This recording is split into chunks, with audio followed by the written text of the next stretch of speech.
Gaudi is more than an architect. Gaudi is a genius. Gaudi is a cultural icon. Gaudi's works have stretched architecture to the edge of fairy tale. For some, he was the greatest innovator of all, in colour, shape and material. To others, he was a religious maniac at the pinnacle of bad taste.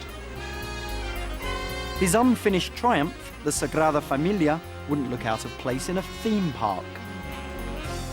Picasso mocked it. George Orwell called it one of the most hideous buildings in the world. But today, the tourists come in their millions, and for Barcelona, it's the symbol of the city.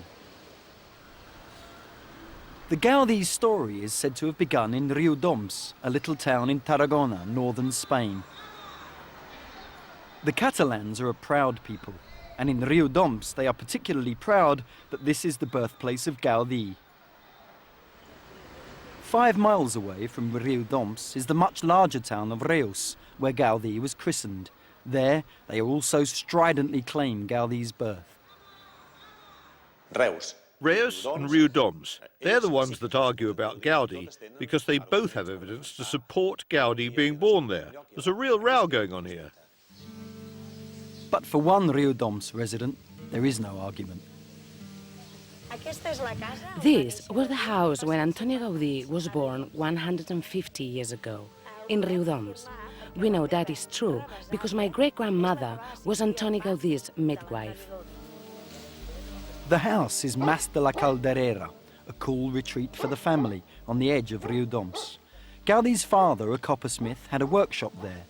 His son spent many hours watching and helping.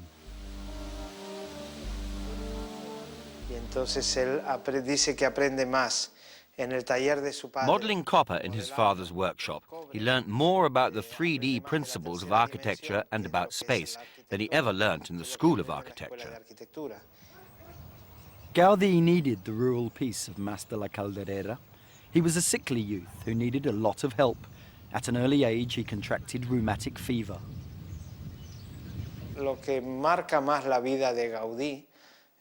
think Gaudi's early years proved a particularly important stage in his life. He couldn't run. He could hardly walk because he had a problem with his knees. It was rheumatism. Then this illness converted him into a great observer. He put nature under the microscope.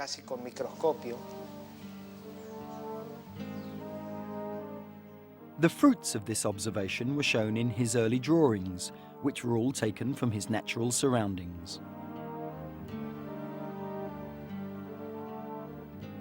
When Gaudí was, at last, well enough to go to school here in Reus, he distinguished himself by failing his drawing exams. His education was a heady mix of religious faith and mathematics. When his health allowed, he journeyed 20 kilometers with 2 companions to the ruined Cistercian monastery at Poblet. Together, the 3 boys made a romantic pledge. They decided, as the great kind of romantic gesture, as it were, to try and restore single-handedly this gigantic monastery. Of course, it's a kind of ludicrous idea that a 14-year-old should be able to do that, but it gives us a sense also already in youth that Gaudí is a man who has got ambition that sometimes runs beyond what is possible. Crazy or not, the monastery was rebuilt in the end, with another of the friends playing a large part in raising the money.